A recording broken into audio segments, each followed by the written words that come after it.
Para nosotros es un honor y un privilegio presentar ¿Cómo nace el derecho?, de Francesco Carneluti. Nota. Dada la gran cantidad de expresiones o voces en latín, serán leídas literalmente. Introducción. Derecho y juristas. Tratemos, ante todo, de definir estos dos términos.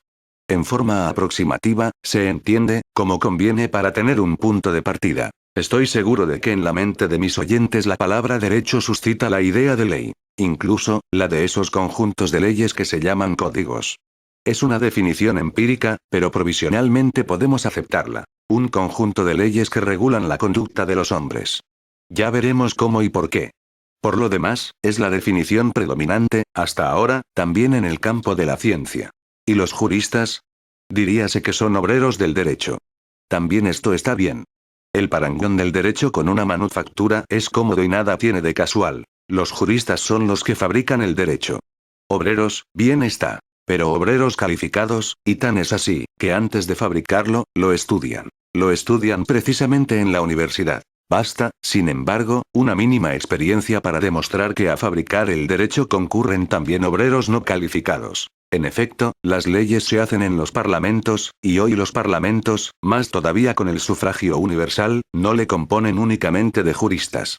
Verdad es que los proyectos sobre los cuales discute y delibera el Parlamento, los preparan casi siempre juristas. Pero a menudo esos proyectos se modifican. Y de todos modos, los no juristas, aun cuando no forman por sí solos las leyes, ciertamente cooperan a su formación. Ocurre incluso en este procedimiento lo contrario de lo que vemos en las fábricas, en las cuales los peones ejecutan las órdenes de los albañiles. En efecto, en el Parlamento son los peones los que predominan o pueden predominar por lo menos. Las leyes, pues, están hechas, si no precisamente solo, por lo menos también por hombres que no han aprendido a hacerlas. Ahora bien, hay que agregar que el derecho, cuando sale de la oficina legislativa, no es sin más un producto acabado. Por el contrario, para que sirva al consumo, debe ser sometido a una elaboración ulterior. A la verdad, ¿qué es lo que hacen los jueces, sino algo que puede ser eficazmente equiparado al tejido de la lana hilada o cardada? Si bastasen las leyes, no habría necesidad de los jueces, ¿no es verdad? También los jueces, pues, son obreros del derecho. Entre el legislador y el juez la diferencia, aproximadamente, la intuyen todos. El primero forma las leyes, el segundo las aplica. Pero no es verdad que esa aplicación sea obra exclusiva de los jueces. Aplicar una ley quiere decir confrontarla con una situación de hecho a fin de saber qué es lo que se puede y lo que no se puede hacer. Si al pasar ante una frutería me vienen ganas de comer una manzana con la tentación de alargar una mano y arrebatarla, pero, en cambio, pago el precio y la compro, hago, aún sin darme cuenta de ello, el mismo razonamiento que haría el juez, si, habiendo cedido a la tentación, me declarase culpable de hurto. Ay, si para aplicar las leyes hubiesen de intervenir en todos los casos los jueces. La verdad es que las aplican también los ciudadanos cuando según ellas regulan su conducta, lo cual quiere decir que también ellos, como el burgués gentilhombre se expresaba en prosa, hacen derecho sin saberlo. En otras palabras, el juez provee a terminar el producto semi-elaborado únicamente cuando los ciudadanos no consiguen hacerlo. Si los juristas, pues, son los obreros calificados del derecho, no todo en derecho es obra de ellos. Ahora bien, se puede admitir que no haya necesidad de un adiestramiento específico para hacer las aplicaciones de las leyes necesarias a la vida cotidiana, así como para concurrir, en el Parlamento, a la formación de ellas, en cuanto existen obreros calificados, que son los juristas, a los cuales se recurre en caso de necesidad. Pero esto supone que en la cultura general, que debe ser suministrada al ciudadano a fin de que pueda regularse en la vida cotidiana, se incluya un conocimiento genérico del derecho. Si no se suministrase ese conocimiento, no estaría el ciudadano en condiciones siquiera de saber cuándo debía dirigirse al jurista por la dificultad del caso. En efecto, muchos inconvenientes nacen, por ejemplo, en materia contractual, precisamente porque quienes concluyen contratos, ignoran las consecuencias que de ellos pueden seguirse. Esta verdad se toma más evidente en el campo del derecho penal. Ya veremos que el Código Penal se hizo para conseguir que los ciudadanos se abstengan de ciertos actos que se consideran gravemente nocivos al bien común y realicen ciertos otros actos que son necesarios para ese mismo bien común. Pero, ¿cómo se podrá conseguir ese resultado, si no se les hace conocer las leyes que componen dicho código? Hay en él un artículo en virtud del cual, como decimos nosotros, ignorantia legis non excusat, la ignorancia de la ley no excusa, o sea, que un ciudadano, una vez que ha contravenido a un precepto penal, no puede excusarse diciendo que no lo conocía. Su conocimiento, pues, no puede menos de formar parte de la cultura común. De lo contrario habría necesidad de que cada uno de nosotros, en todo momento de la vida, tuviese a su lado un jurista a quien pedir consejo sobre si se podía o se debía hacer algo. Todo ello quiere decir que si la instrucción jurídica superior debe reservarse a los juristas, no puede menos de impartirse a todos los ciudadanos una instrucción inferior. La posición es análoga en el campo del derecho y en el de la medicina. A los abogados y a los jueces se los llama, como a los médicos, cuando se declaran las enfermedades. Pero a fin de que no se declaren, es necesario difundir en el pueblo conocimientos elementales de higiene. Después de todo, una cierta educación jurídica extendida a los no juristas, es un medio para combatir las dos plagas sociales que son la delincuencia y la litigiosidad. Bajo este aspecto, decíamos, el ordenamiento de los estudios vigente en Italia, especialmente en lo que respecta a la instrucción media, es gravemente defectuoso. Bien sea para fines formativos, bien para fines informativos, es decir, tanto para la formación del carácter como para el adiestramiento técnico para los varios cometidos sociales, es necesario un mínimo de conocimientos jurídicos. Acerca de la segunda de estas finalidades, es inútil acaso insistir, tan evidente es la cosa. En particular en orden al derecho penal. Este, probablemente, debiera enseñarse en las escuelas elementales, en forma y medida adecuadas, se comprende. Llamo, en cambio, la atención sobre el valor formativo del derecho, que no es menor que el de las matemáticas por un lado y el de la música por otro. Son cosas estas que ni aun muchos de los juristas conocen a fondo. Pero es posible que al final de nuestras conversaciones se aclaren un poco. Estas conversaciones, pues, se proponen suplir, o comenzar a suplir, en lo posible la grave deficiencia de la instrucción media en este delicadísimo tema. Primero, derecho y economía. Al comenzar a hablaros el otro día, puse el ejemplo de quien, al pasar ante una frutería, roba o compra una manzana. Estos, del robo o de la compra, son actos jurídicos. Pero antes que al campo del derecho, pertenecen al de la economía. Son actos económicos todos aquellos mediante los cuales tratan los hombres de satisfacer sus necesidades. La palabra economía, que viene del griego, expresa hasta literalmente esta idea, puesto que oikos quiere decir casa. Y la casa es un interés fundamental del hombre, y hasta de la sociedad, ya que suministra el ambiente dentro del cual la familia, que es la célula de la sociedad, puede realizar el milagro, no tanto de la propagación de la especie, cuanto de la formación del individuo. Las necesidades de los hombres son ilimitadas y los bienes son limitados. Desdichadamente los bienes, mientras satisfacen ciertas necesidades, estimulan otras. Para distinguir al hombre de los demás animales, ¿acaso la fórmula más satisfactoria fuera decir que el hombre no está nunca contento? Cuanto más tiene, más quisiera tener. Por eso es que los hombres, como las naciones, se hacen la guerra. Ahora bien, hay que saber qué es la guerra.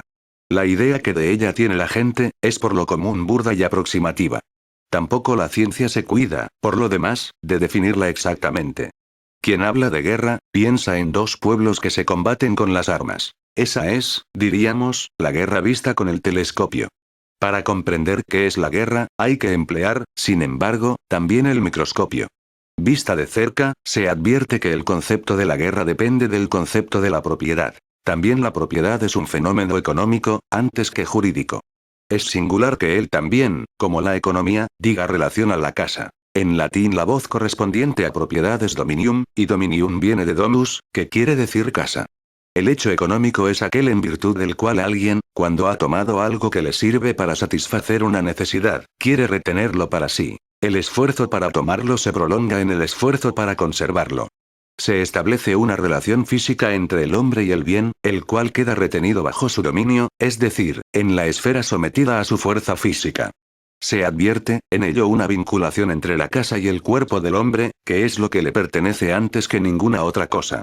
Y se forma en torno de él una especie de halo o de recinto, que es precisamente la domus, la casa, entendida no solo como cobijo, sino como conjunto de cosas que le sirven para la vida. La divisa de la economía es, por desgracia, homo homini lupus, el hombre, para el hombre, un lobo. El hombre, económicamente, se comporta frente a otro hombre como un animal de presa. En vez de dejar a cada cual lo que haya logrado aprehender, el otro se ve tentado a arrebatárselo. La guerra no es en su raíz más que este acto de arrebatar. invasión del dominio, en otras palabras. Los confines entre el haber de un hombre y el haber de otro hombre, en vez de ser respetados, se violan. No hay que creer, pues, que la guerra se combate únicamente entre pueblos y solo con las armas. A la guerra macroscópica corresponde la guerra microscópica. También el hurto tiene la esencia de la guerra. Y no solo la rapiña, que es el hurto con violencia, sino también el hurto con destreza. La guerra, antes de combatirse entre pueblos, se combate entre individuos. Si nos resulta extraña la vinculación y hasta la identidad entre el hurto y la guerra, ello es porque consideramos ese hecho bajo el aspecto jurídico, y no bajo el económico. Pero si no se comienza por la economía, y por tanto no se desenvuelve el concepto de la guerra en toda su amplitud, no se comprende el derecho. Ahora bien, obsérvese que la guerra produce desorden, o mejor aún, es desorden. Del orden, idea fundamental para comprender el mundo y la vida, basta hablar aquí en forma sencilla. Hay desorden cuando las cosas no están en su sitio.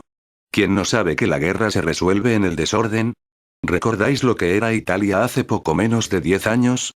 No se podía vivir en aquel caos. El secreto del derecho está precisamente en esto, que los hombres no pueden vivir en el caos.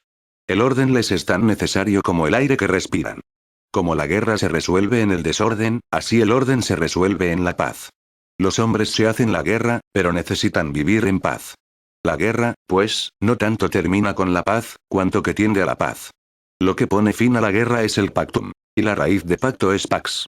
Otra palabra expresiva es la de contrato, que quiere decir en el fondo lo mismo. Poniendo fin a la guerra, los hombres, en vez de estar el uno contra el otro, tratan de estar juntos. También el contrato, como la propiedad, es un fenómeno económico antes de ser jurídico. Al combatirse los hombres, advierten que tienen necesidad los unos de los otros. El hombre es esencialmente sociable. En otras palabras, hombre y sociedad son las dos caras de una misma medalla. Robinson Crusoe es el fruto de la fantasía de un novelista. Pero este, por lo demás, le ha puesto al lado a Viernes, pues de lo contrario no hubiera podido hacer siquiera la novela. Necesidad de la paz y necesidad de los demás hombres son la misma cosa. Como el dominio, como la guerra, así también el tratado de paz es, por tanto, un producto de la economía pura. Pero mientras se mantiene en el terreno puramente económico, el contrato no ofrece a la paz ninguna garantía. Económicamente el contrato es la expresión de un equilibrio logrado por las fuerzas contrarias de los combatientes. En la lucha llega inevitablemente el punto muerto cuando alguno de los dos tiene la sensación de no poder obtener un resultado mejor del ya conseguido, de manera que seguir combatiendo redundaría en pura pérdida. Entonces los combatientes hacen la paz. Pero esta es una expresión eufórica, que no responde a la realidad. En la realidad, más que de la paz se trata de una tregua. En efecto, cuando después del necesario reposo uno de los adversarios se cree en posición de fuerzas que puedan permitirle mejorar la situación establecida por la tregua, vuelve a encenderse la lucha. En el campo de la economía, por tanto, no hay nunca verdadera paz. La historia de la economía es toda una sucesión de luchas y de treguas. No es verdadera paz la pausa entre dos guerras. La conclusión que hay que sacar de ello es que la economía no basta para poner orden entre los hombres y satisfacer así lo que constituye la necesidad suprema del individuo y de la sociedad. Segundo, derecho y moral. Si quisiésemos resumir en una breve fórmula las razones por las que los hombres no consiguen vivir en paz en el terreno de la economía, podríamos decir que la economía es el reinado del yo, es decir, del egoísmo. El de la economía es el terreno en el cual se encuentran los diversos egoísmos, de los hombres lo mismo que de los pueblos.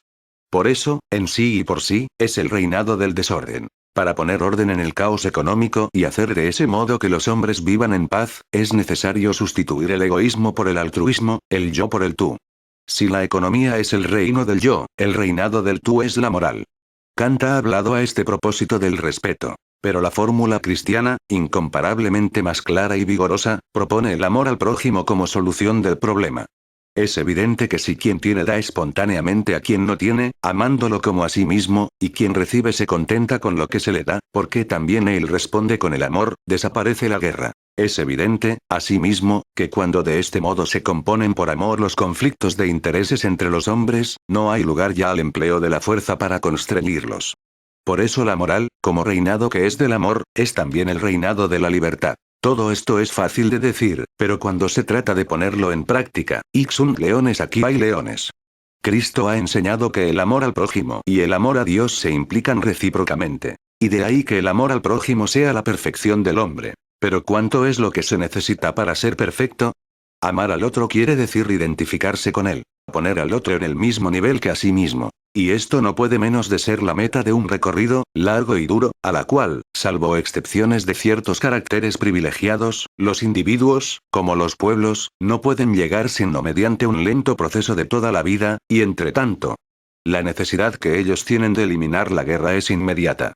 Es necesario, a cualquier costo, poner orden en el caos.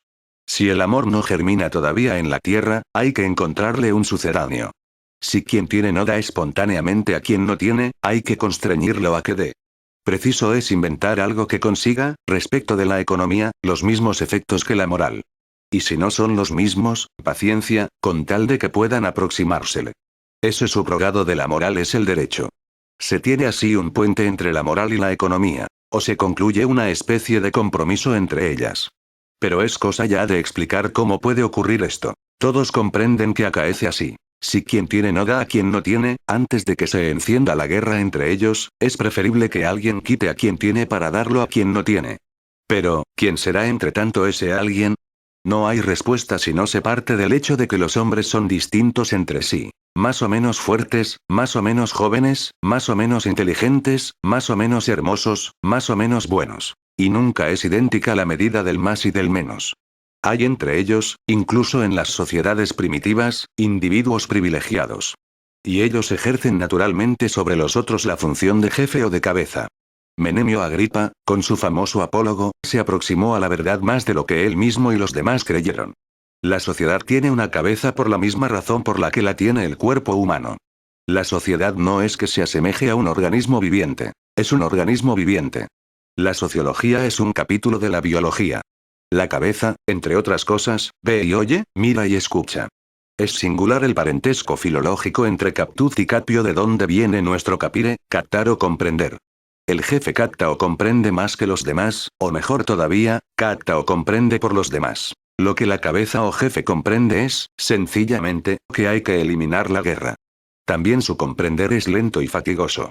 Por lo común, siente la necesidad de eliminar la guerra para hacer la guerra. Juego de palabras que se aclara precisando. Eliminar la guerra entre los suyos, para hacer la guerra contra los demás. La historia, incluyendo la prehistoria, demuestra que la guerra va progresivamente desplazándose de los individuos a los pueblos. Los romanos, por ejemplo, para guerrear contra los demás pueblos y conquistar poco a poco, no solo Italia, sino una buena parte del mundo entonces conocido, tenían necesidad de orden interno. Concordia minimae res crescunt, discordia maximae dilabuntur. Por la concordia las cosas mínimas crecen, por la discordia hasta las mayores se desbaratan, decía su sabiduría. Si no hubiesen estado concordes y compactos, no hubieran podido imponerse a los demás pueblos. Pero a fin de que los romanos se impusiesen a los demás pueblos, era necesario que alguien se impusiese a los romanos. Puesto que estos no tenían en sí una dosis de moralidad suficiente para abstenerse espontáneamente de la guerra entre ellos, era necesaria una cabeza para que hiciesen por fuerza lo que no sabían hacer por amor. La imposición, naturalmente, no puede ser más que el efecto de un mandato. El jefe es uno que manda. Jubet. Precisamente en su denominación, ius, el derecho se vincula al mandato. ¿Y el mandato qué es? Ante todo, un precepto. Indicación de una conducta que hay que seguir. Haz esto, no hagas aquello. Indicación que, si quien la da es un verdadero jefe, y como tal está provisto de autoridad, puede ya por sí sola persuadir a quien la recibe.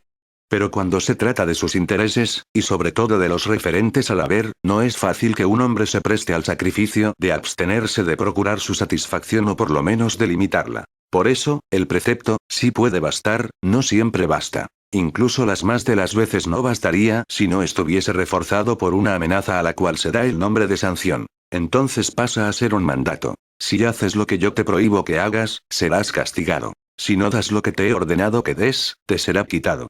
La sanción introduce la fuerza en la noción del derecho, porque naturalmente, en cuanto no se obedezca al precepto, necesita de la fuerza para ser puesta en acto.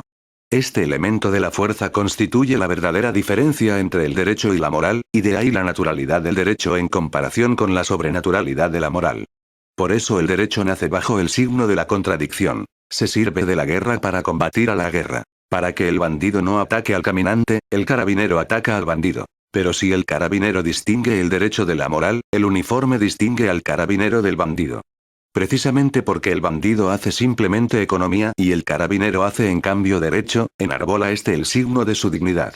Esto quiere decir que si el medio del que tanto el uno como el otro se sirven es siempre la fuerza, el fin a que se dirigen es diverso. El bandido combate para sí y el carabinero para los demás.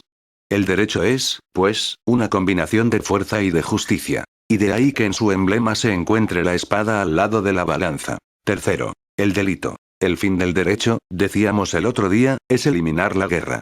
En orden lógico, como en orden histórico, el primer mandato del jefe es: no os hagáis la guerra, pues de lo contrario seréis castigados. Así, donde impera el derecho, desaparece la guerra y en su lugar entra el delito.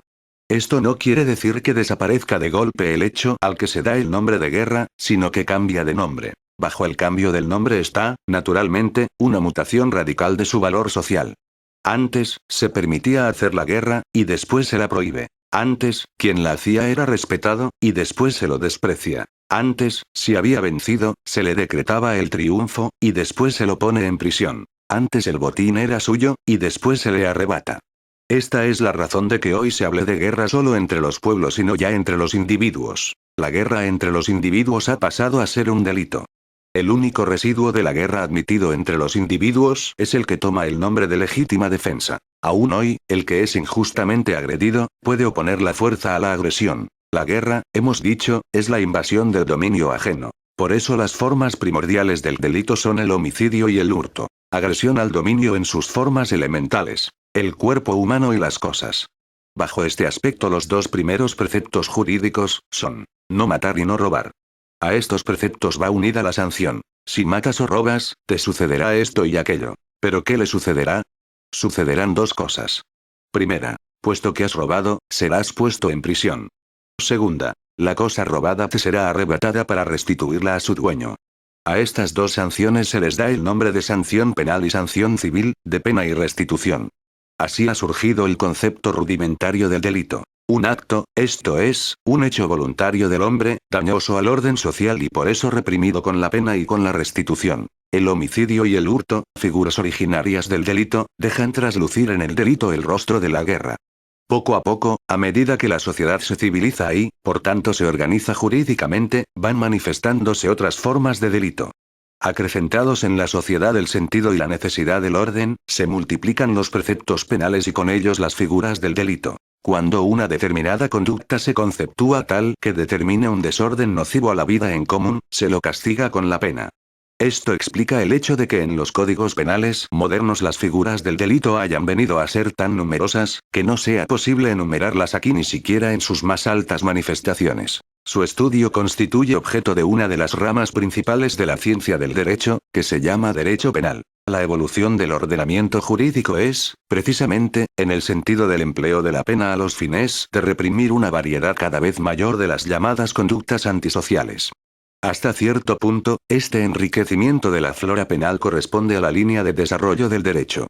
Es cierto que según esta línea se castigan penalmente ciertos actos dañosos a la sociedad, aunque se los haya cometido sin voluntad dirigida a hacer el mal, por imprudencia o negligencia, de aquí la distinción entre delitos dolosos y delitos culposos. Y también ciertos otros, que producen un daño social, no ya por haberse hecho algo que no se debía hacer, sino porque no se ha hecho algo que debía ser hecho, por ejemplo, no se ha socorrido a un hombre en peligro de muerte. De donde la otra distinción entre delitos comisivos y delitos omisivos. Y, finalmente, en el sentido de que se castigan actos que no tienen una sustancia de verdadera inmoralidad, pero que, sin embargo, son, o pueden ser, nocivos a la convivencia social, los cuales toman el nombre de contravenciones.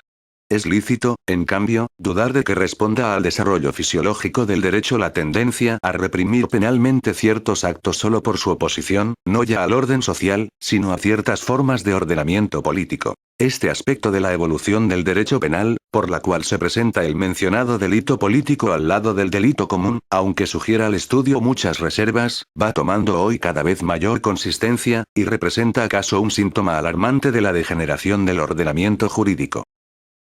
Ocurre así que poco a poco el concepto del delito se va desplazando. En su origen el delito debiera ser un hecho inmoral que, por la gravedad del daño que de él se sigue para el orden social, se castiga con la pena. En otros términos, el centro de gravedad del delito estaría en la moral. En virtud de la evolución a que me he referido, un hecho se califica de delito, no tanto por razones morales, cuanto por razones jurídicas, es decir, no tanto porque merece ser castigado, cuanto porque es castigado. El carácter positivo del delito consiste, pues, en la punibilidad de un hecho del hombre. ¿Qué es, pues, la pena? La palabra misma dice que es un dolor. La pena tiene, por tanto, una función aflictiva. Hace sufrir. ¿Y por qué hace sufrir? Evidentemente, porque la amenaza del sufrimiento, en lo cual consiste la sanción penal, sirve para retraer de cometer el delito, constituyendo un estímulo contra la tentación.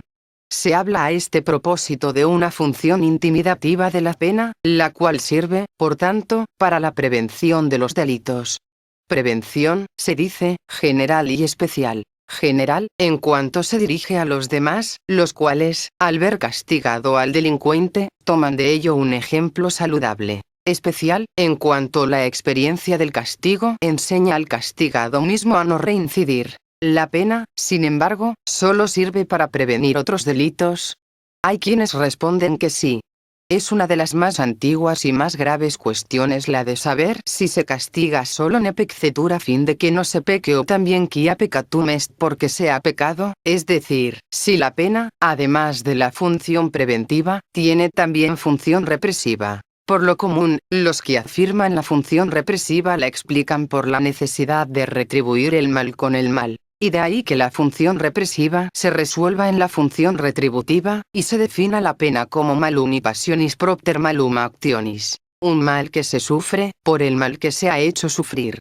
Esta concepción, aunque todavía predominante, es contraria, ante todo, a la enseñanza de Cristo, el cual ha dicho claramente que no es el alma, sino el bien, lo que puede vencer al mal.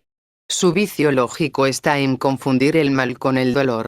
Que la pena sea un dolor, está bien, pero que el dolor sea un mal, ahí está el error. Si la pena, pues, no puede ser un mal, habremos de considerarla un bien. Sin duda, puesto que el dolor es el medio de la redención. La vía por donde la pena viene a ser un bien, es el arrepentimiento.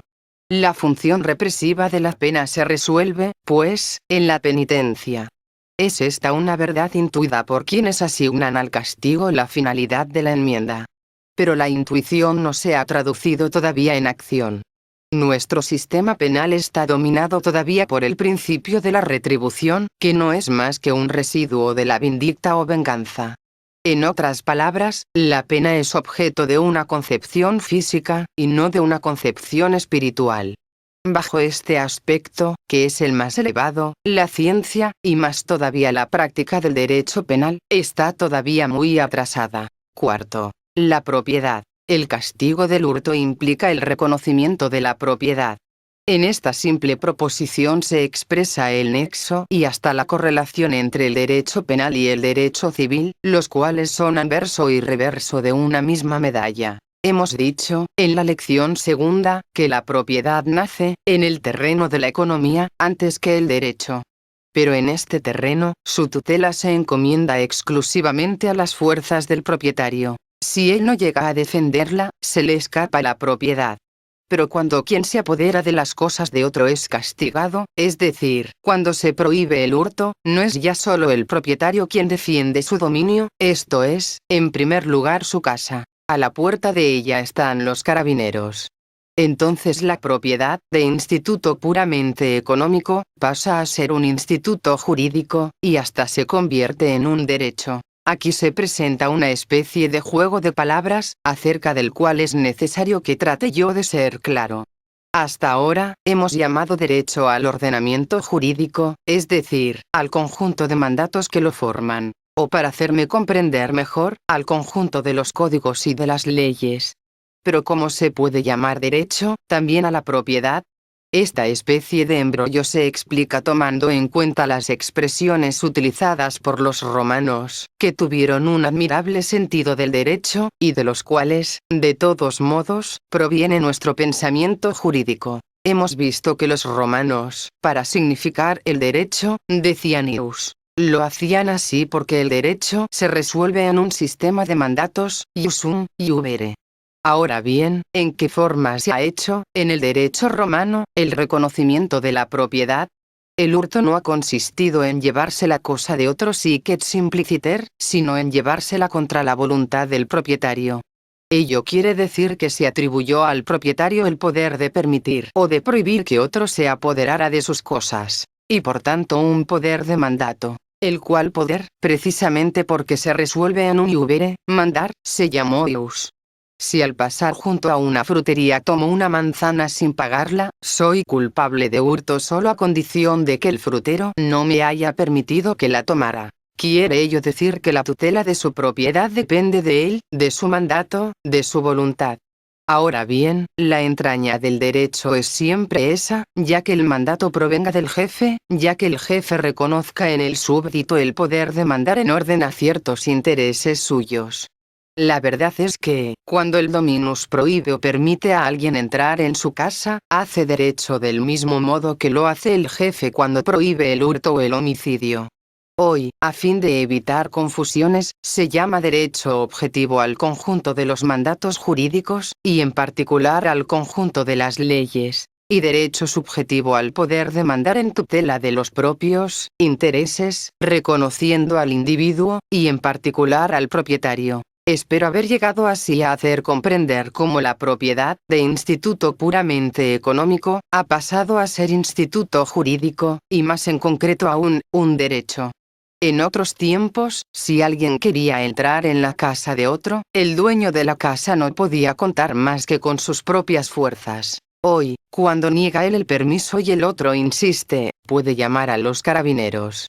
La propiedad, por tanto, garantiza al individuo el goce exclusivo de las cosas que son objeto de ella, y por tanto se llaman cosas propias o suyas, cosas inmuebles o cosas muebles, cosas inanimadas o animadas. En otros tiempos, objeto de propiedad podía ser también el hombre, especialmente otro hombre, el cual, precisamente porque servía de instrumento, como una bestia de tiro o de carga, se llamaba servus. La abolición de la esclavitud, debida al cristianismo, ha excluido del ámbito de la propiedad al otro hombre pero no al propio hombre, o sea, al cuerpo mismo del propietario, que es el primer objeto de su propiedad, si bien se trate de una propiedad regulada en forma diversa que la de las cosas, precisamente en el sentido de que a la voluntad privada se le reconocen, en orden al goce de su cuerpo, poderes menos amplios que en orden de las cosas. Y yo puedo, por ejemplo, dejar que alguien mate a mi perro. Por eso, si lo mata con mi consentimiento, no será castigado. Pero, aunque yo haya prestado el consentimiento para que me maten a mí, ello no excluirá que, quien lo haga sea culpable de homicidio. Que el dominio pase a ser jurídico, es, como he tratado de hacer comprender, el término correlativo de la prohibición jurídica del hurto. Propiedad y hurto son dos contrarios, y como tales lógicamente vinculados. No se puede prohibir el hurto sin reconocer la propiedad, y no se puede reconocer la propiedad sin prohibir el hurto. De ahí proviene la correlatividad del derecho penal y del derecho civil, los cuales representan los dos lados de una misma medalla. En otras palabras, no podría existir el derecho civil sin el derecho penal, ni este sin aquel. La distinción entre derecho penal y derecho civil es, por tanto, lógica, no histórica. No se puede decir que uno haya nacido antes que el otro. Han nacido a la vez. Así, a la sanción penal, de que hemos hablado en las lecciones precedentes, se agrega la sanción civil. Y son estos también los dos aspectos de la sanción. Para hacerse cargo de ello, piénsese que si el ladrón fuese castigado pero pudiera retener la cosa robada, no quedaría restablecido el orden. A fin de que éste se restablezca, es necesario que tenga que restituirla. La segunda forma de sanción, es decir, la sanción civil al lado de la pena consiste pues, en la restitución.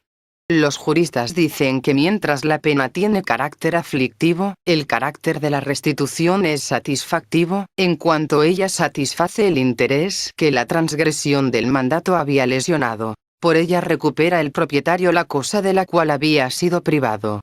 Si bien se mira, sin embargo, también la restitución tiene su lado aflictivo. En efecto, el ladrón a quien se le quita lo que había robado, sufre al menos por haber trabajado inútilmente. Por otra parte, también la pena tiene su lado satisfactivo, sobre todo si llega a redimir al condenado. La propiedad es, históricamente, el primero de los derechos subjetivos. El derecho subjetivo nace como propiedad.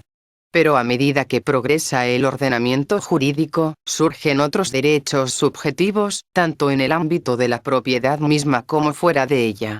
El más importante de tales progresos atañe a la constitución del derecho de crédito, al lado del derecho de propiedad. El derecho de propiedad es, para explicarme de algún modo, el derecho sobre la cosa propia, mientras que el derecho de crédito tiene por objeto la cosa ajena. El nacimiento de un derecho sobre la cosa ajena, que a primera vista parece absurdo, se vincula con el problema de la sanción civil, a que recientemente nos hemos referido. Supongamos que el ladrón, habiendo consumido la cosa robada, no esté en condiciones de restituirla. ¿Será esta una buena razón para que no tenga él que dar al propietario alguna otra cosa, en compensación de lo que le quitó? He aquí cómo, al lado de la restitución, se constituye otra forma de sanción civil, que es el resarcimiento del daño. Al robado debe restituirle el ladrón la cosa robada, y si la restitución no vale para reconstituir la situación tal como era con anterioridad, tiene que darle además de las cosas suyas, hasta el límite del daño sufrido por aquel.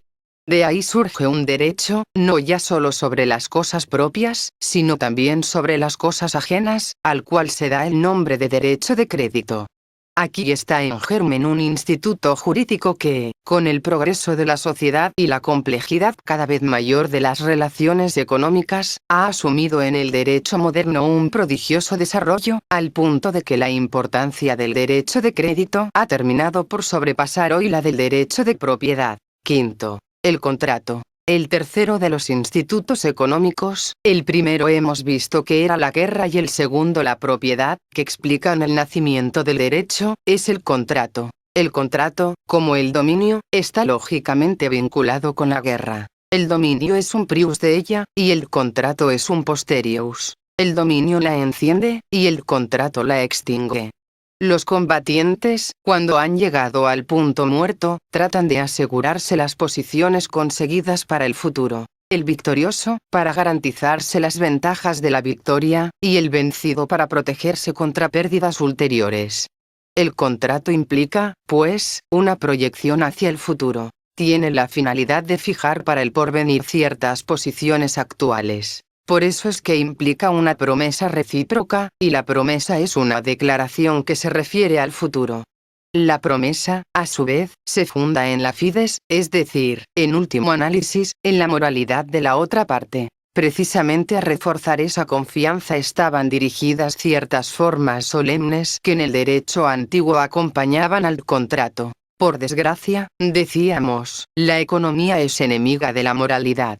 La relación entre las fuerzas, con el transcurso del tiempo, se desplaza. Cuando uno de los contrayentes siente o cree sentir que sus fuerzas han crecido con relación a lo que eran en el momento de la conclusión del contrato, se ve naturalmente determinado a violarlo. Por eso, dijimos, el contrato, en el terreno económico, vale más bien para interrumpir que para eliminar la guerra. Es, a la verdad, más un instrumento de tregua que un instrumento de paz. Para hacer que venga a ser, o para tratar por lo menos de hacer que venga a ser, un instrumento de paz, sirve el derecho.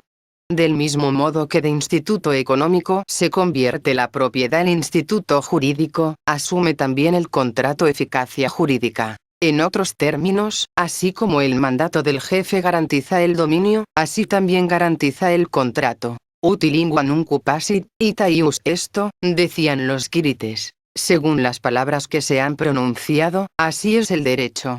Esto significa que lo que con el contrato se había establecido valía como derecho, o en otras y más precisas palabras, que el contrato venía a ser un mandamiento, y a los contratantes se les había concedido el poder de mandarse recíprocamente.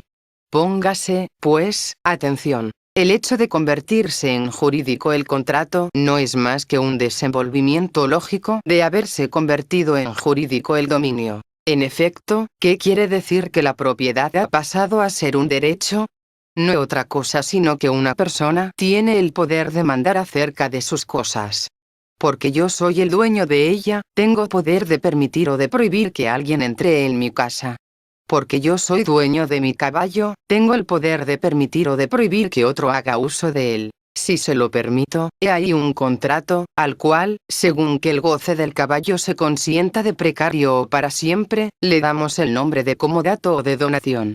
Un contrato, porque a concluirlo concurren dos declaraciones. La de quien da y la de quien recibe, dos declaraciones quae in idem placitum consentiunt, decían los romanos, o sea, que concuerdan entre sí. Por eso dice la ley italiana que el contrato es un acuerdo entre las partes para constituir un vínculo de derecho, y quiere decir un acuerdo al que, quienes lo han concluido, están vinculados bajo pena de verse constreñidos a observarlo. Los ejemplos recién considerados atañen a algo que se llama contrato gratuito. Se llama así porque es una sola la parte que da y otra la que recibe. Pero si sustituís a la donación la permuta o la venta, o al comodato la locación, veréis que el contrato se complica, por cuanto cada una de las dos partes da y recibe. En la permuta, cada una da a la otra una cosa diversa. En la venta o en la locación, una da una cosa y la otra da el dinero. Por eso, en tales casos, se habla de contrato oneroso. No hay caso entre los institutos jurídicos otro que como el contrato ponga en evidencia un proceso que yo llamaría de fecundación moral de la economía. La economía puede ser parangonada a la tierra sobre la cual esparciera la ética su semilla. Sobre esa tierra y de esa semilla nace, crece, y se agiganta el derecho. Y no hay en el complejo ordenamiento jurídico una vegetación más lozana que la del contrato. Sin él, la economía sería un páramo desolado. En efecto, el contrato es el instrumento jurídico sin el cual no podrían actuarse las dos formas fundamentales de la colaboración económica que son el intercambio y la asociación. Los dos contratos típicos, bajo este aspecto, son la venta y la sociedad. Pero en torno a ellos ha venido floreciendo y constantemente germina de nuevo una flora contractual maravillosamente rica. Basta que cada uno de los que me escuchan observe un poco a la luz de estas nociones elementales su vida de cada día, para convencerse por un lado de que sin el intercambio o la asociación no podría él satisfacer más que en una medida totalmente inadecuada sus necesidades. Y que, por el otro, del contrato se sirve continuamente, de la mañana a la noche, para nutrirse, para tener una casa, para cultivar su espíritu, para curarse, para divertirse y, en general, en todas las circunstancias de la vida. El contrato, a su vez, es la forma históricamente primigenia de un fenómeno jurídico más vasto, al cual se da el nombre de negocio jurídico. Solo desde hace aproximadamente un siglo ha logrado la ciencia nuclear esta figura, de la cual el contrato es el ejemplar más antiguo y por tanto más conocido, pero no el único. El carácter elemental de estas lecciones no me permite profundizar en el tema, que, sin embargo, no podía dejar de mencionarse. Pero ¿acaso un ejemplo pueda ser suficiente para estimular y orientar a este propósito la intuición de mis discípulos? Observad, pues, que el propietario, no solo puede donar o vender la cosa suya mientras vive, sino que puede también disponer de ella para el tiempo posterior a su muerte. Este poder, que en otros tiempos era limitado, ha venido restringiéndose poco a poco, por motivos que no podemos exponer aquí, pero existe todavía y es de esperar que se conserve. El acto que ejerce esa eficacia ultra vitam, más allá de la vida, es el testamento. Tratad, pues, de distinguir el contrato, supongamos, una venta, del testamento. La diferencia está en que el contrato, aun cuando solo sea unilateral o gratuito, supone siempre el consentimiento de las dos partes. La misma donación no produce vínculo alguno si el donatario, es decir, el que recibe, no dice sí. El testamento, en cambio, consigue su efecto aunque se calle el beneficiado por él. Es necesario, dicho con sencillez, no tanto que éste diga sí, cuanto que no diga no. Pero, precisamente por ello, el testamento, y otros negocios análogos, que no puedo mencionar aquí, manifiesta con más claridad su naturaleza de mandato, es decir, de ejercicio del derecho. No hay un acto que exprese la propiedad mejor que aquel con el cual el propietario puede disponer, respecto de sus bienes, para más allá de los límites de su vida. Sexto, la ley. Hemos visto que la transformación de la guerra en delito y la conversión de la propiedad y el contrato en institutos de derecho depende, lógicamente, de un mandato, y el mandato supone un jefe que lo pronuncia. Pero este es un esquema demasiado vago para quien quiera comprender, así sea en forma rudimentaria y sumaria, cómo nace el derecho. Hemos visto también que el mandato se forma con el precepto y con la sanción. Pero queda por saber cuándo y cómo se forma. El mandato debe obrar en el momento en que dos hombres, en vez de ir de acuerdo, de respetar el dominio ajeno, de observar el contrato, están a punto de hacerse la guerra. Entonces es necesario que sientan que se les prescribe una conducta y les amenaza la sanción. Pero es claro que si debe obrar en ese momento, el mandato debe estar formado antes de ese momento. De lo contrario, llegaría demasiado tarde. Teóricamente es posible, pero prácticamente es muy raro, que quienes se ven inducidos a hacerse la guerra, se dirijan al jefe para hacer que él les prescriba la conducta idónea para evitarla. Por otra parte, si el mandato debe estar formado antes que surja el peligro de la guerra, no puede ser un mandato específico y concreto, es decir, dirigido a aquellas determinadas personas respecto de las cuales se manifiesta el peligro. No puede estar formulado, en cambio, sino en forma hipotética o general. General, porque se dirige a todos los ciudadanos, no a este o aquel. Hipotética, porque les prescribe una conducta y les amenaza con una sanción para el caso de que se manifieste entre ellos el peligro de una guerra. En una palabra, el jefe no dice a Ticio: tú no debes matar o robar, y si matas o robas las consecuencias serán que se te infligirá una cierta pena, tendrás que restituir la cosa robada y resarcir el daño. Sino que dice: si un ciudadano cualquiera mata a un hombre o roba una cosa, se le aplicarán tales y tales sanciones, o más brevemente, quien mate a un hombre o robe una cosa, sufrirá estas o aquellas consecuencias. A estos mandatos hipotéticos y generales se les da el nombre de leyes. Pasemos de largo por qué se les da este nombre y cuál sea la relación entre estas, que son las leyes jurídicas, y aquellas otras que se llaman leyes físicas o naturales. Pues aunque este sea un problema de sumo interés, el carácter elemental de la lección que estoy dando, no me permite exponerlo. Me basta con indicar que el nombre de la ley ha sido adoptado antes en el campo del derecho que en el de la naturaleza, y por tanto los juristas han forjado intuitivamente uno de los conceptos más importantes de la ciencia lógica. La primera impresión es que la ley debe ser expresa o explícita, en el sentido de que debe ser formulada por el jefe con oportunas proposiciones verbales. Incluso los italianos estamos habituados, no solo a las leyes expresas sino a las leyes escritas, de las cuales tenemos abundantes ejemplos en los distintos códigos. Es cierto que la ley es una declaración de voluntad del jefe, y como tal debe consistir en un comportamiento exterior apto para hacer entender su voluntad. Pero no decimos con ello que la única actitud útil para este fin sea la de hablar o de escribir. Por ejemplo, si, aun no diciendo que el homicida y el ladrón serán castigados, castiga el jefe, 1, 2, 10, 20, 100 veces el hurto o el homicidio, esa serie de castigos da a entender su voluntad exactamente lo mismo que la darían a comprender las palabras. Las leyes pueden, pues, ser también no expresas, o como se suele decir, tácitas. A la ley tácita se le da el nombre de costumbre. Con el progreso del ordenamiento jurídico las leyes habladas y hasta escritas prevalecen cada vez más exactamente sobre las costumbres. Pero esta regla tiene sus excepciones. La más ostensible de esas excepciones se refiere al ordenamiento inglés, o más bien al ordenamiento de los países anglosajones. Pero tampoco esta alusión, aunque de sumo interés, puede ser explayada por el indicado carácter elemental de mi curso. Se comprende que cuanto más progrese una sociedad, y con ella el derecho, tanto más se multiplica el número de las leyes. La comparación entre un código antiguo y un código moderno, o aun con un sistema de códigos modernos, pone en evidencia esta multiplicación.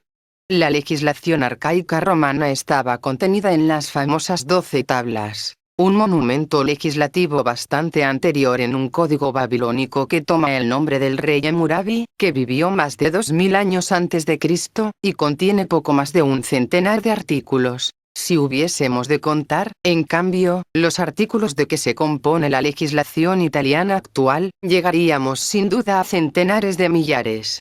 En determinado momento, en los países de leyes escritas, cada una de las proposiciones de las leyes, llamadas precisamente artículos, se agrupan en ciertos conjuntos que son los modernos códigos.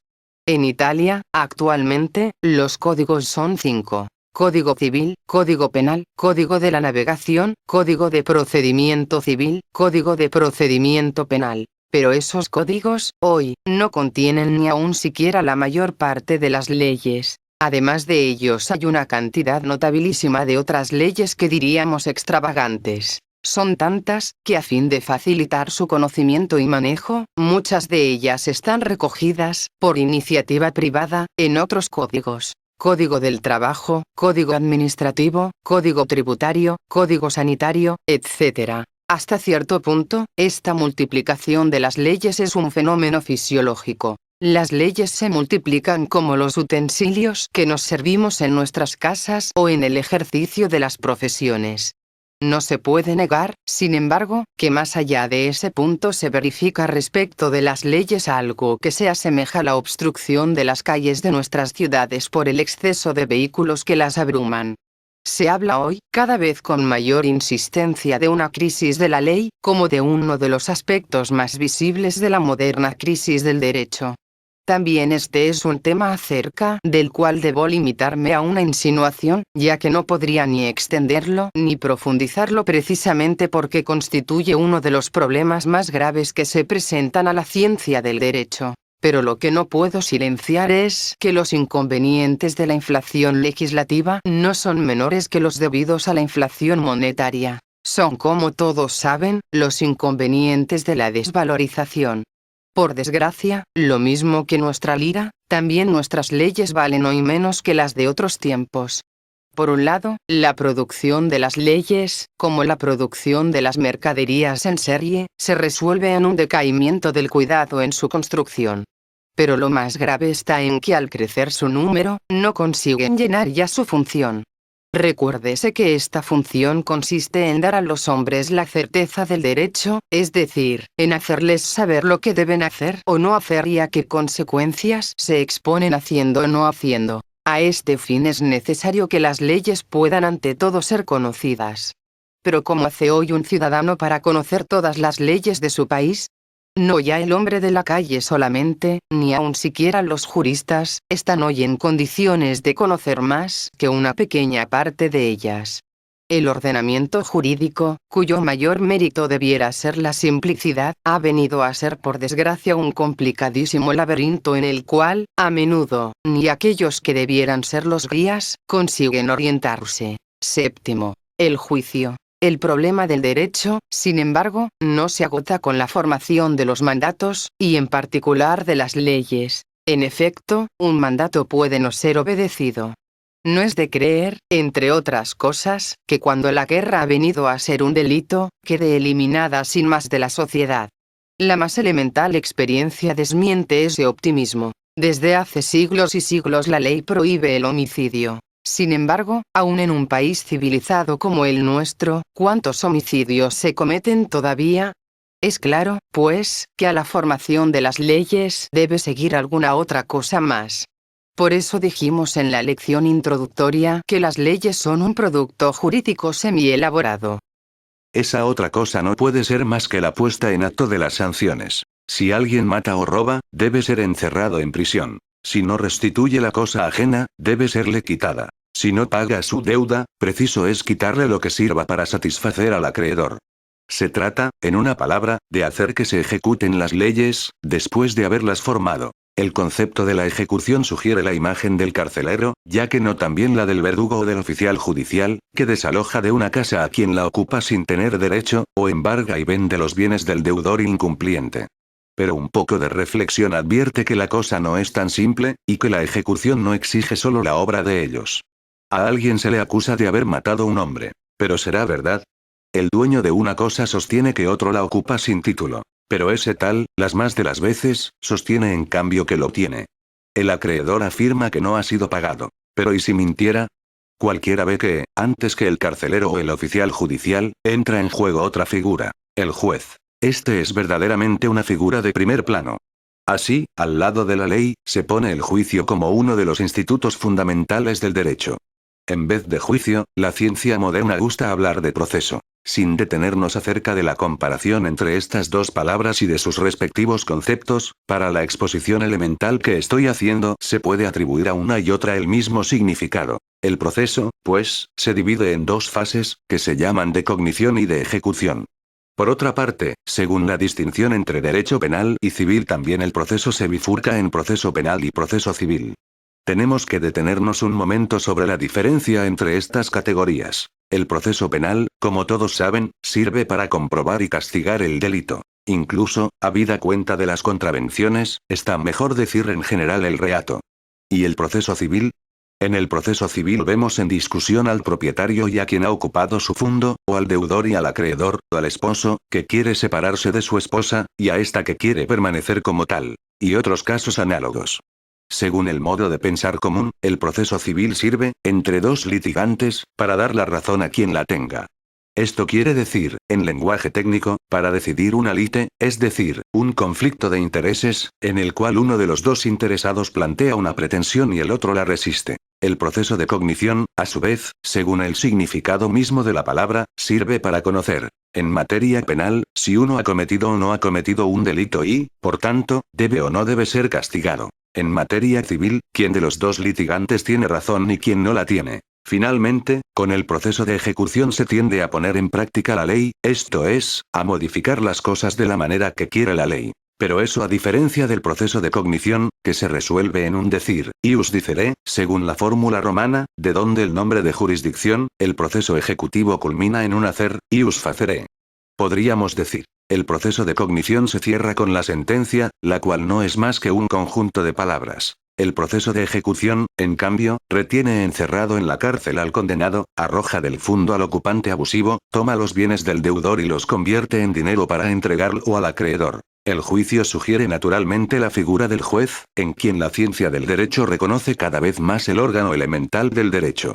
Antiguamente no se pensaba así. Durante mucho tiempo el juicio fue desvalorizado en comparación con la ley. Y el juez aparecía como una figura de segundo plano en comparación con el legislador. Pero la verdad es que sin el juicio, la ley ni podría surgir ni podría servir a los fines del derecho.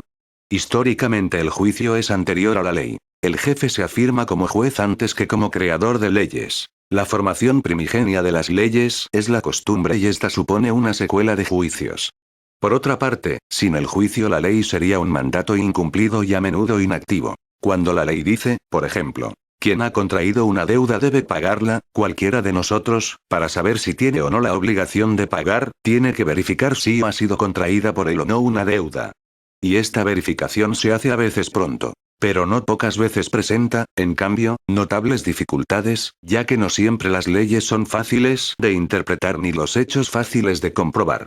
Una ley, pues, no funciona nunca sin ser integrada con un juicio de las partes. Frecuentemente ese juicio no basta tampoco, porque las partes a impulsos de sus respectivos intereses, no tienen la serenidad necesaria para juzgar.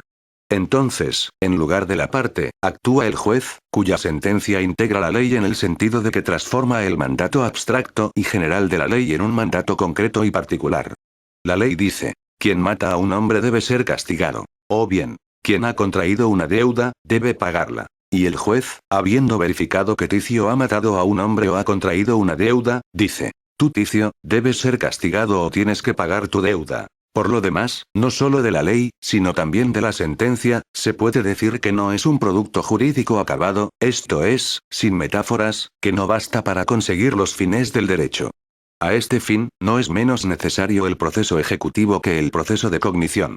Si el derecho se limitase a decir, tú no debes matar, o no debes robar, o tienes que pagar tu deuda, y no hubiese un juez para condenar al hombre que ha matado, no ha robado o no ha pagado su deuda, la gente de mala voluntad podría reírse tranquilamente de él. El derecho sería inútil.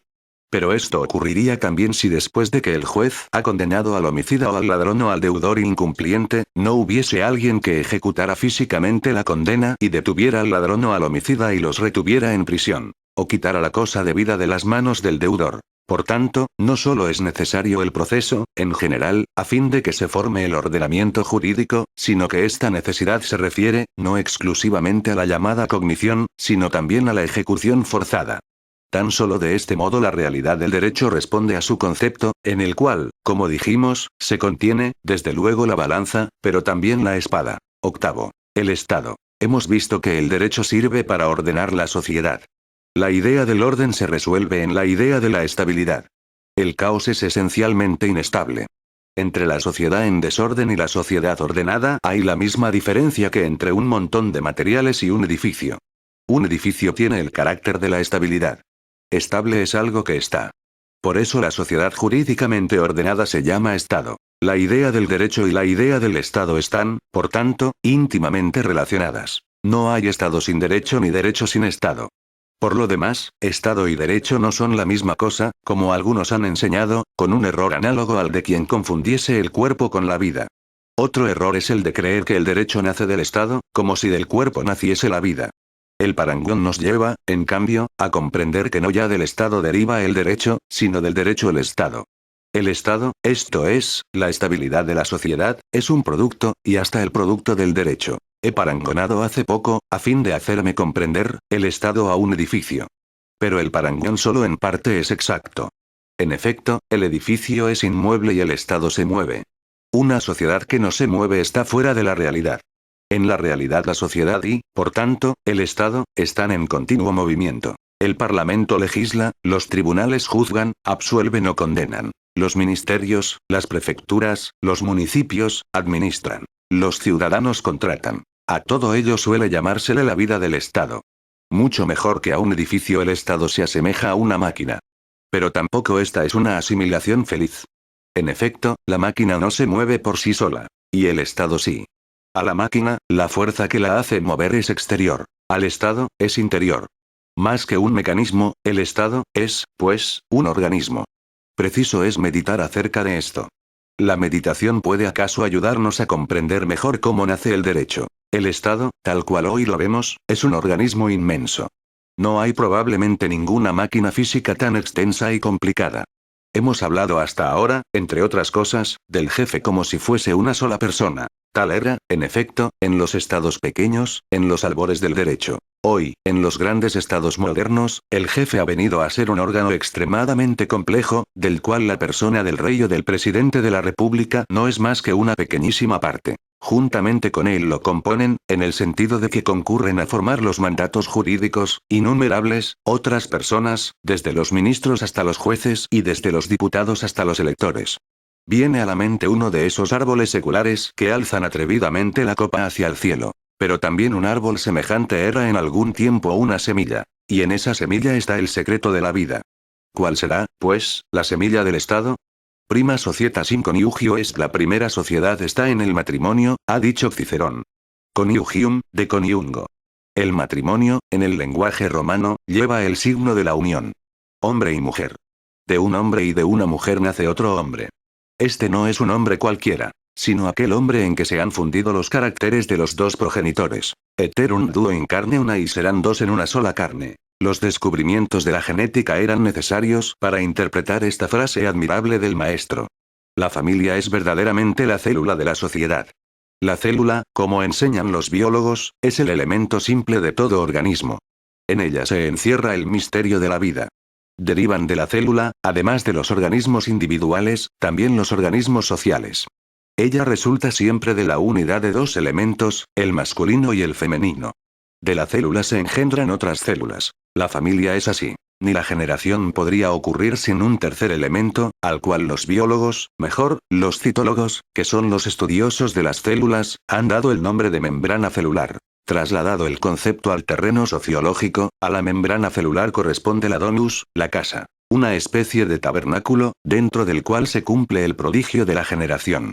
Esto explica, no solo el valor por una parte de la casa en orden a la política, que es, o debería ser, la ciencia del Estado, sino también el valor del territorio, como elemento del Estado. Un elemento del cual la ciencia del derecho reconoce la existencia y hasta la necesidad, pero no siempre llega a aclarar la posición y la relación con el pueblo. Ahora bien, la historia del derecho enseña que la familia ha sido, en su origen, un minúsculo Estado.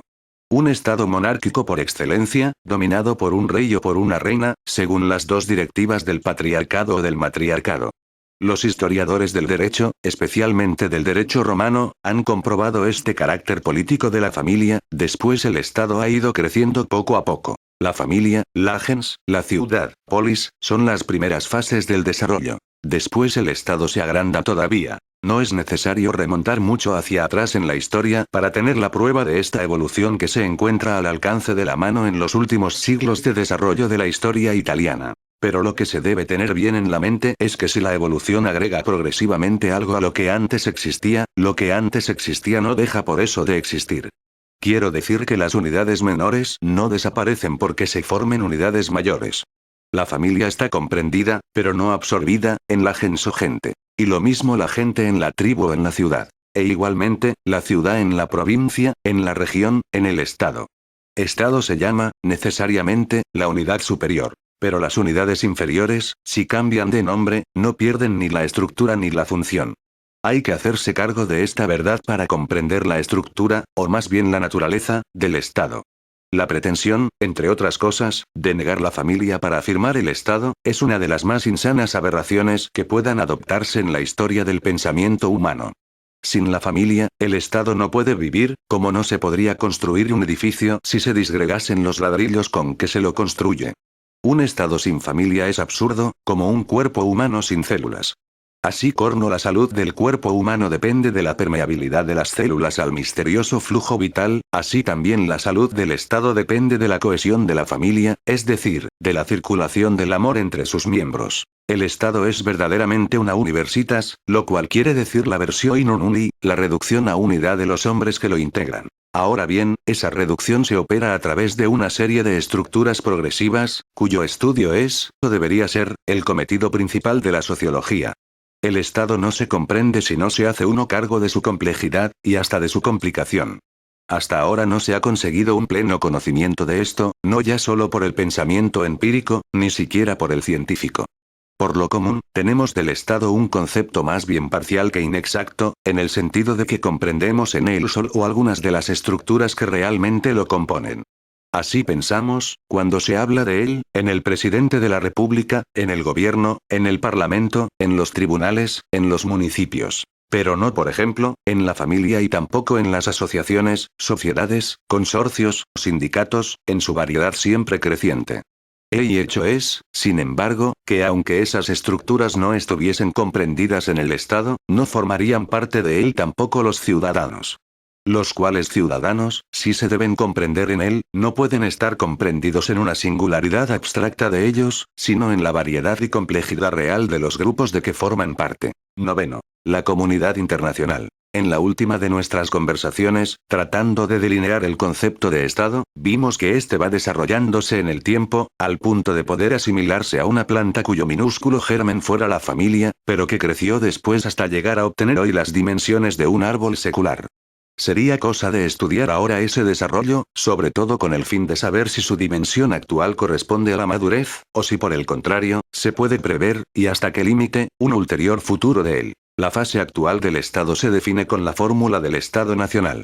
El de la nación, a diferencia del Estado, es un concepto que pertenece, no al derecho, sino a la sociología, o mejor a la etnología. La nación es un derivado de la gente, gens, de genere, y expresa, por tanto, un grupo proveniente de un tronco común. El índice más manifiesto de esta comunidad es la lengua.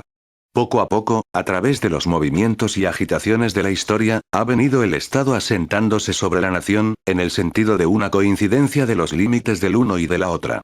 Una de las fuerzas ideales que han operado en el pasado siglo y continúan operando hoy también, ha sido el principio de nacionalidad, entendido precisamente como aspiración a que cada nación tuviera su propio Estado. La del Estado nacional no es, sin embargo, una fórmula absoluta del Estado moderno, en el sentido de que ya hoy existen Estados ultranacionales o supranacionales. El ejemplo más interesante de ellos es la Confederación Suiza. La palabra confederación no debe inducir a engaño, haciendo creer que no se trate de un Estado unitario. Indica, en cambio, solo un carácter de su organización jurídica, que es la descentralización. Suiza es un Estado unitario, pero descentralizado, como, para poner otro ejemplo, los Estados Unidos de América, que no son en modo alguno un conglomerado de estados, sino un solo Estado, aunque descentralizado también.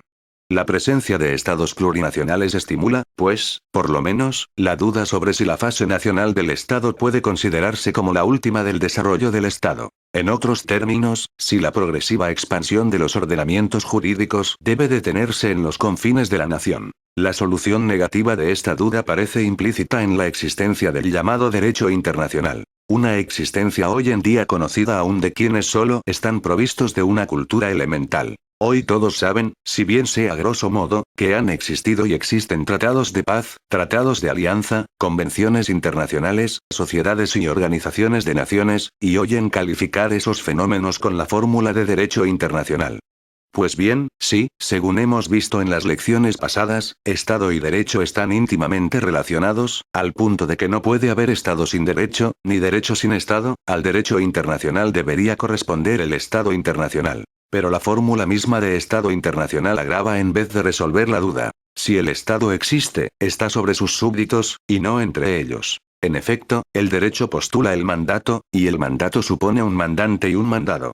En cambio, esta fórmula es adoptada precisamente para significar que el derecho internacional no prejuzga en modo alguno la soberanía de los estados nacionales singulares. Pero, ¿cómo es posible mandar a un Estado soberano, puesto que la soberanía se entiende como la posición no tanto de quien está sobre, cuanto de quien no tiene a nadie sobre sí? Una nueva razón de duda proviene del hecho de que el derecho excluye la guerra. Un Estado dentro del cual no esté prohibida la guerra, no es un Estado.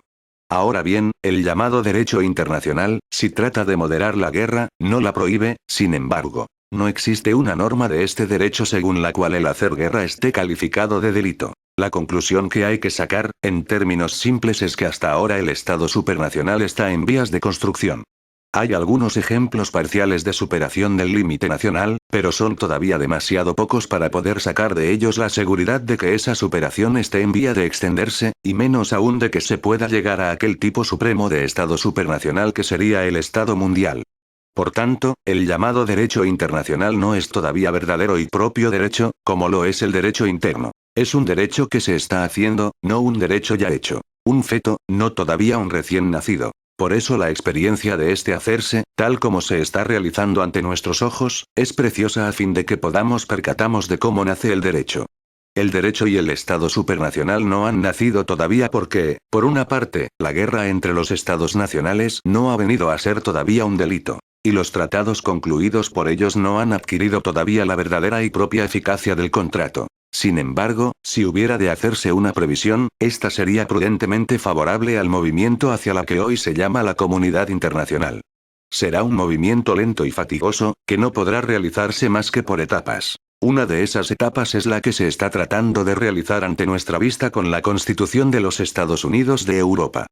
Pero nosotros debemos y podemos esperar que el movimiento llegue a buen fin que supone que el Estado mundial se forme sin la guerra y no por medio de la guerra, es decir, no porque uno de los estados actuales suprima a todos los demás y se adueñe del mundo, sino por el acuerdo de todos con miras a la paz. Pero el acuerdo no podrá lograrse mientras no se difundan entre los pueblos las grandes y simples ideas del mensaje cristiano y a la luz de ellas no se rectifique el falso concepto de soberanía a que antes me he referido. Mientras los hombres crean que soberano es solo aquel que no tiene que obedecer a nadie, no podrán nunca conseguir la paz. Soberano quiere decir indudablemente la cabeza. Pero si la cabeza está sobre los demás miembros, también está bajo la bóveda del cielo. Solo cuando el soberano sepa escuchar y obedecer la voz que le viene de arriba, en el propio sentido de escuchar, y mandar tal como a él se le manda desde lo alto, se conseguirán los últimos confines del Estado y del derecho. 10.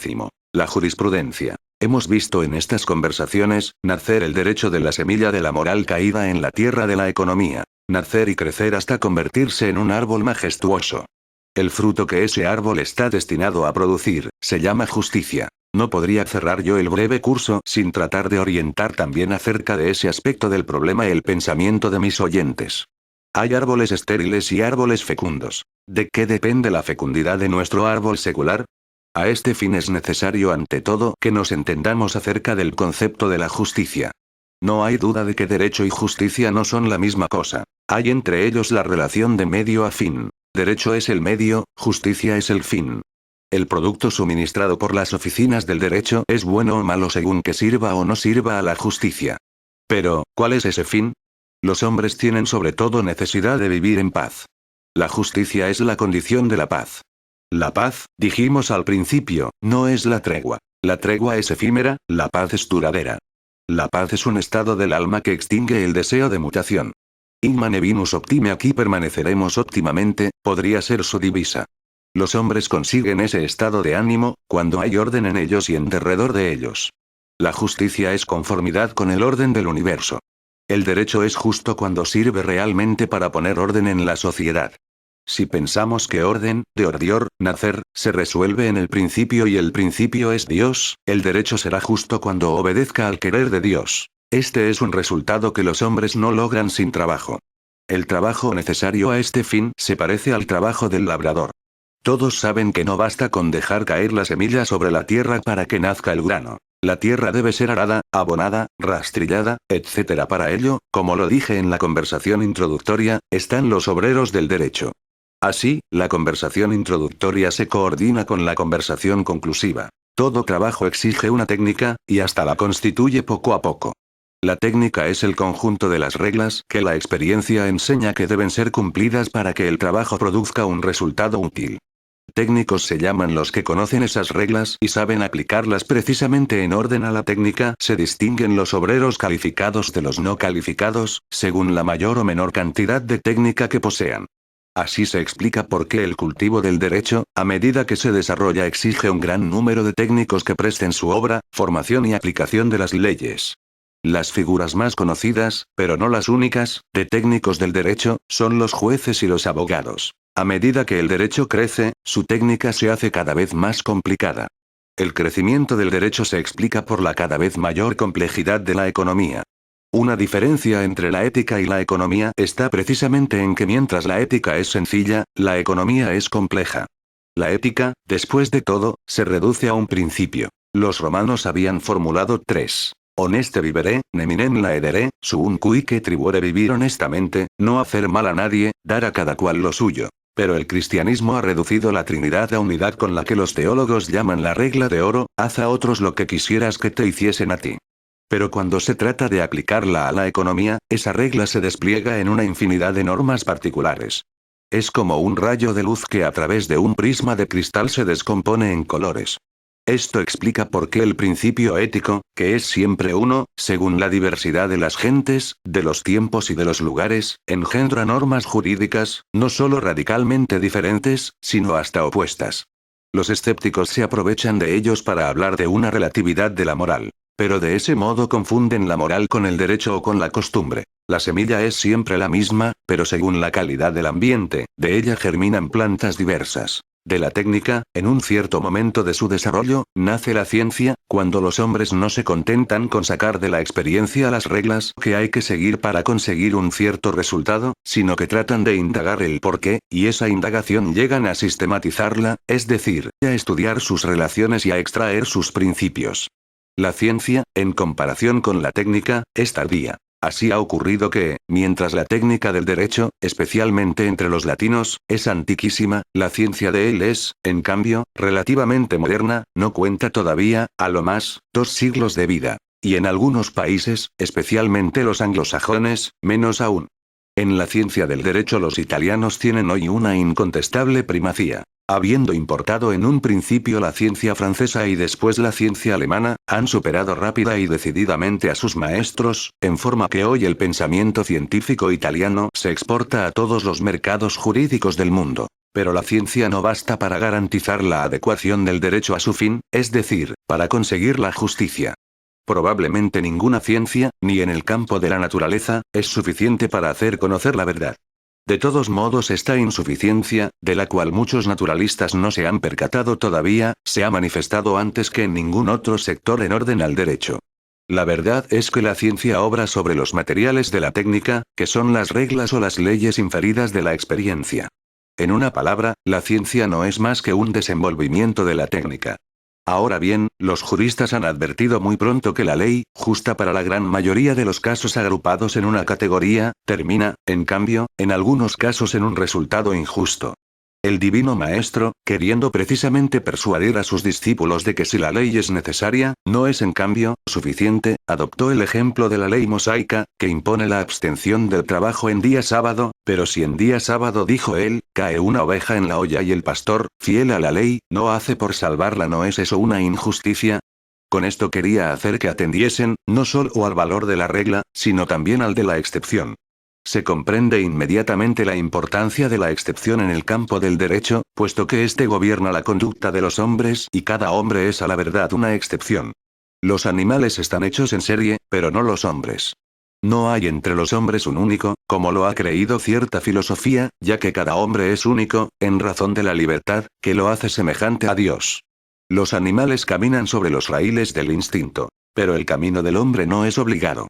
Precisamente la experiencia del hombre, haciendo caer a los juristas en la cuenta de la insuficiencia de la ley, los ha inducido a descubrir, junto a la ley, la equidad, que un gran maestro italiano del derecho ha llamado la justicia del caso singular, con una fórmula que permite comprender que la justicia no se deja aprisionar en una ley. Aristóteles, parangonando la equidad a la regla lesbia, que hecha de plomo se adaptaba a las sinuosidades de la materia que tenía que reglar, había expresado ya la idea de que la rigidez de la ley no se adapta, como debiera, a las imprevisibles formas del caso concreto. Ni la técnica ni la ciencia, en cuanto operan con la ley, y no podrían operar en otra forma, bastan, por consiguiente, para hacer que el derecho consiga la justicia, y así no agotan la jurisprudencia, entendida esta como actividad necesaria y suficiente, no tanto para hacer cuanto para hacer bien, el derecho, es decir, no tanto para hacer cualquier derecho cuanto para hacer derecho justo. Más allá de la técnica y de la ciencia está el arte, el cual supera la regla, guiada por la intuición, como dicen los lógicos, o también por la inspiración, según los poetas. Sin el arte no se hace derecho. Y esta es la mayor dificultad de hacerlo.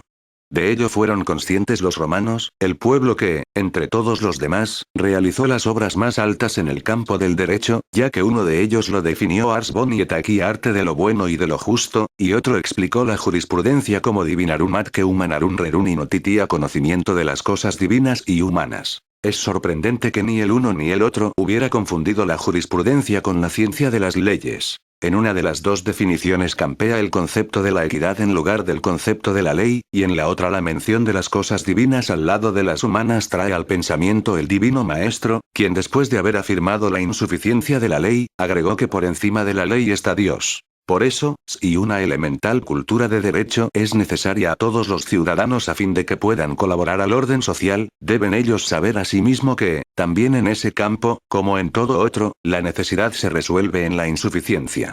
Si el derecho es un instrumento de la justicia, ni la técnica ni la ciencia bastan para saber manejarlo. Desgraciadamente, la ilusión de su suficiencia tiene raíces profundas en el alma humana y no es fácil desarraigarla. Pero cualquiera de nosotros tiene el deber de hacer cuanto pueda a este objeto. Precisamente los romanos, cuando hubieron de definir al jurisconsulto, dijeron ante todo, vir bonus. Sin la bondad, la ciencia del derecho podrá sin duda hacer que crezca el árbol del derecho. Pero ese árbol no dará los frutos de que los hombres tienen necesidad.